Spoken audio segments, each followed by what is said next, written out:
नमस्कार, मैं सौरभ शर्मा और देख सकते हैं, आपको बता दें कि महिला आरक्षण को लेकर लगातार चर्चाएं बनी हुई हैं। तो वहीं देख सकते हैं कि आज करनाल में कांग्रेस पार्टी एक प्रेस वार्ता करती नजर आ रही है। सोशल मीडिया इंचार्ज मोनिका जी हैं, देख सकते हैं, पहुंची है, उनका स्वागत करते नजर आ रहे हैं कांग्रेस जिला अध्यक्ष और महिला कांग्रेस नेता देख सकते हैं इस वक्त पहुंचे हैं। आपको बता दें कि महिला आरक्षण को लेकर लगातार विपक्ष आपको बता दें कि विपक्ष जो है वो बीजेपी पर, सरकार पर आरोप लगा रहा है कि किस तरह से मुद्दों से भटकाया जा रहा है। तो वही देख सकते हैं, दूसरी तरफ बीजेपी लगातार कांग्रेस पार्टी पर महिला विरोधी होने का आरोप लगाती हुई नजर आ रही है। आरक्षण की बात को लेकर जो भी सत्ता पक्ष वाले जो ये मांग कर रहे हैं, जो भ्रमित कर रहे हैं लोगों को कि कांग्रेस पार्टी ने इसका विरोध किया, तो उसके विषय पर आज प्रेस कॉन्फ्रेंस करने जा रहे हैं। कांग्रेस पार्टी ने सन 2023 में 18 सितंबर को तो कांग्रेस पार्टी ने पूरे विपक्ष ने पूरा समर्थन दिया। पूरा समर्थन के साथ हमने सत्ता पक्ष के साथ हमने समर्थन दिया कि हम 33% आरक्षण के लिए हम लोग तैयार हैं। तो बीजेपी की जहाँ तक बात है, वो 2023 को जो उन्होंने बिल लेके आए वो लोकसभा के अंदर, तो बिल के अंदर हमने पूरी अहम भूमिका निभाकर पूरे विपक्ष ने एकत्रित होकर सबने समर्थन किया। तो क्या कारण था कि जो एक अचानक से दोबारा बिल लेकर आना और दोबारा उसके बाद चुनाव के समय कि 16 और 17 अप्रैल को एक अचानक बिल लेकर आना और दोबारा उसके ऊपर बात रखना कि बिल की 33% आरक्षण की मांग करना।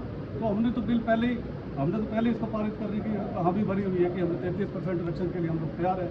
और जहाँ तक बात है कि महिलाओं की सम्मान की बात, तो महिलाओं के सम्मान की बात करते हुए जो कांग्रेस पार्टी हमेशा महिलाओं का सम्मान करती आई है और करती रहेगी।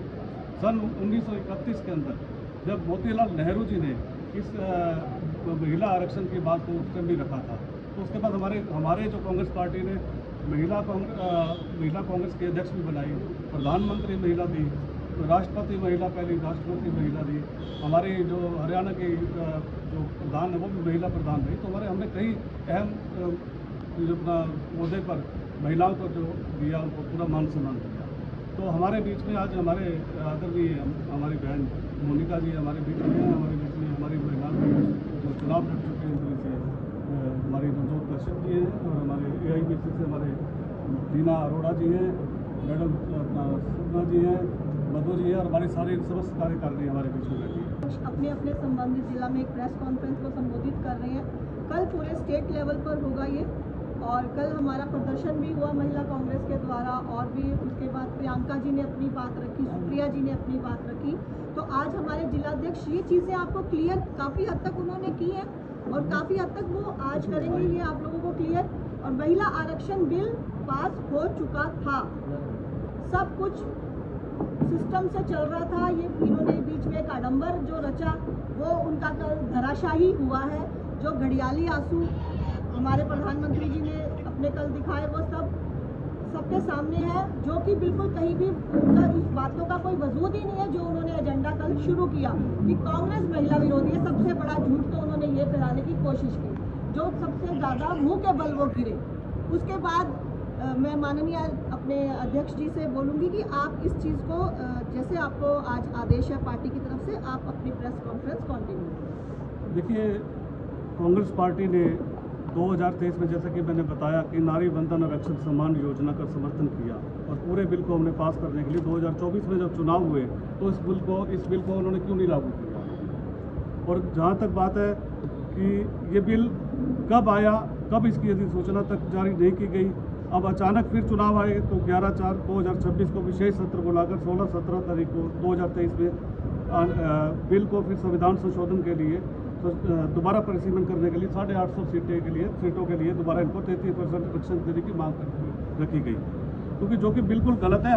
हमारी मांग है कि जो 2023 के अंदर हमने जो बिल को पूरा समर्थन दिया था, उस बिल के समर्थन के अंदर पूरे 33% 545 जो लोकसभा है, तो आज भी उसी बात पे स्टैंड करते हैं कि हमें पूरे 543 सीटों पे आज भी उनके ऊपर खड़े हैं कि आप दो समर्थन, आज भी हमारा समर्थन आपके साथ है कि 543 सीटों में जो OBC है, जो SC ST, जो भी उस जनगणना के हिसाब से नहीं, आप जनगणना दोबारा कराएंगे, उस जनगणना के हिसाब से जिसका जितना कोटा उसकी उतनी भागीदारी, हम ये मांग करते हैं। तो जनसंख्या बढ़ी है सर, फिर भी आप लोग आपत्ति जता रहे हैं। अब तो जनसंख्या काफ़ी बढ़ गई है जब पहले हुई थी, तो ऐसे में सीटें तो बढ़नी लाजमी है सर। देखिए जहाँ तक बात आपकी बात है कि जब ये लोग क्या कर रहे हैं कि साउथ की जो सीट साउथ के अंदर जो जितनी सीट्स हैं उन सीटों में तो कम फर्क पड़ेगा।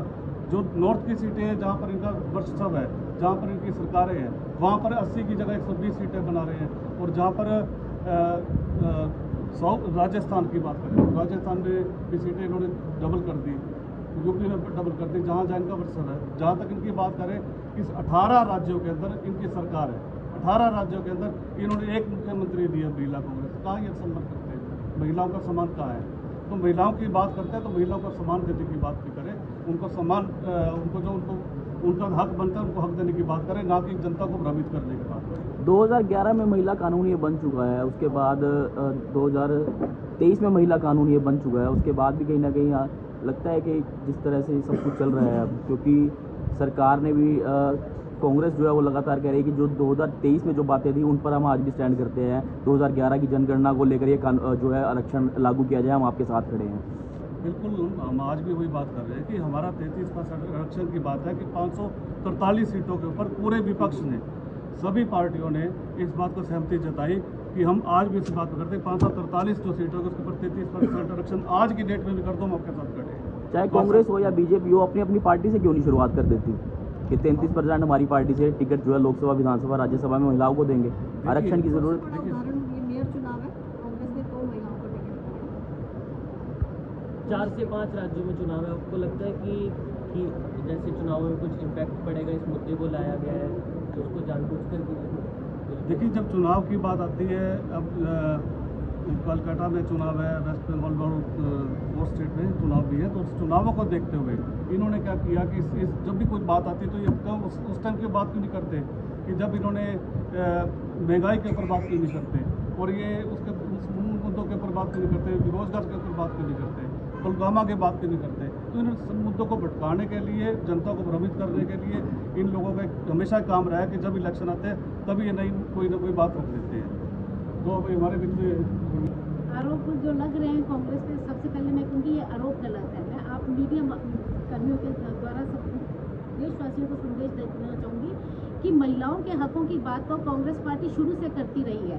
आप चाहे जानते नहीं होंगे कि राजीव गांधी जी ने सबसे पहले पंचायती राज में महिलाओं को 30% आरक्षण दिया, 33% आरक्षण दिया। उन्होंने महिलाओं को पंचायत में चुनाव लड़ने की भागीदारी की जो बात की थी राजीव गांधी जी ने कही थी। उसके बाद आप देख रहे हैं कि 18 सितंबर 2023 को जब ये बिल पास होने की बात हुई तो कांग्रेस की जो हमारी लीडर सोनिया गांधी जी सबसे पहले खड़ी हुई और उन्होंने इस बात का समर्थन किया कि हाँ, महिलाओं को आरक्षण मिलना चाहिए। राजनीति में आरक्षण उनका बहुत जरूरी है, क्योंकि महिलाएं कब तक घर के चूल्हा चौके तक सीमित रहेंगी। राजनीति में अगर आएंगी तो वो अपने हकों की बात रखेंगी और महिलाओं की बात रखेंगी। इसके बाद अगर बात चलती है कि ये बिल कांग्रेस पार्टी विरोध करी, तो कांग्रेस पार्टी कहीं से भी इसका विरोध नहीं कर रही। कांग्रेस पार्टी ने तो तब भी कहा था कि हम साथ खड़े, और आज भी हम साथ खड़े हैं। हम तो उस चीज़ का विरोध कर रहे हैं जो इन्होंने कहा है कि कांग्रेस पार्टी परिसीमन जो कह रही है। कांग्रेस पार्टी सिर्फ ये कह रही है कि परिसीमन के बाद जो आप कहना चाहते थे, तब आपने 2023 में ये कहा कि परिसीमन के बाद और जातिगत जनगणना के बाद ये बिल लागू किया जाएगा। तो अगर आप उसी जातिगत जनगणना को कराएंगे तो आपको पता चलेगा कि बीसी वर्ग की कितनी भागीदारी है, एससी वर्ग की कितनी भागीदारी है। आप जानते हैं कि जिसकी जितनी संख्या भारी उसकी उतनी भागीदारी। तो इस बात को भी समझते हुए अगर आप चाहेंगे तो ये हम कांग्रेस पार्टी इसी चीज़ का वो कर रहे हैं कि कांग्रेस पार्टी ये चाहती है कि महिलाओं की जो ओबीसी की भागीदारी है, एससी की, आदिवासी सबकी जो भागीदारी है इसमें होनी चाहिए। अगर आप ये 850 सीटें लेके आते हैं तो महिलाओं की भागीदारी कहाँ होती है? 543 सीटों पे आप भागीदारी करिए। सारी कांग्रेस पार्टी के दूसरे विपक्ष के लोग भी इस बीजेपी के साथ खड़े हैं। आरोप लगा रहे हैं कि कांग्रेस पार्टी महिला विरोधी है। तो सबसे पहले मैं आप सभी भाइयों को बताना चाहूँगी कि कौन महिला विरोधी है और कौन नहीं है, ये आप बहुत अच्छी तरह जानते होंगे। देश की पहली प्रधानमंत्री महिला रही, देश की पहली राष्ट्रीय अध्यक्ष महिला रही। ऐसे बहुत सारे पद हैं जिनसे कांग्रेस पार्टी ने महिलाओं को मान सम्मान दिया। दूसरी बात, आज 30 महीने बाद अचानक प्रधानमंत्री जी की नींद खुलती है और वो महिला आरक्षण के नाम पर परिसीमन बिल को पास करना चाहते हैं। आप बात कीजिए लोकसभा की 543 सीटों के बारे में। आप पहले ही परिसीमन बिल लाकर अभी जनगणना होने में कितना समय बचा है? आप 2011 की जनगणना के आधार पर आज परिसीमन बिल को पास करना चाहते हैं। तो बात बहुत छोटी है कि कांग्रेस कभी भी महिला विरोधी नहीं रही। हमने 2023 में पूर्ण समर्थन के साथ इस महिला आरक्षण बिल को पास किया था और समर्थन किया था, लेकिन आज मोदी सरकार महिला आरक्षण के नाम पर जो ये झूठ, ये जो भ्रम फैला रही है कि हम कांग्रेस महिला विरोधी हैं, हम केवल और केवल परिसीमन बिल को लेकर विरोध कर रहे हैं। अभी 2026 चल रहा है, जब आप जनगणना करवाओगे, आज उत्तर प्रदेश में 2 करोड़ लोगों को जनगणना की लिस्ट से बाहर किया गया है। आप परिसीमन तो लाना चाहते हैं, लेकिन उसका प्रतिनिधित्व कौन संभालेगा? वो प्रतिनिधित्व आज ओबीसी को बिल्कुल किनारे कर दिया गया।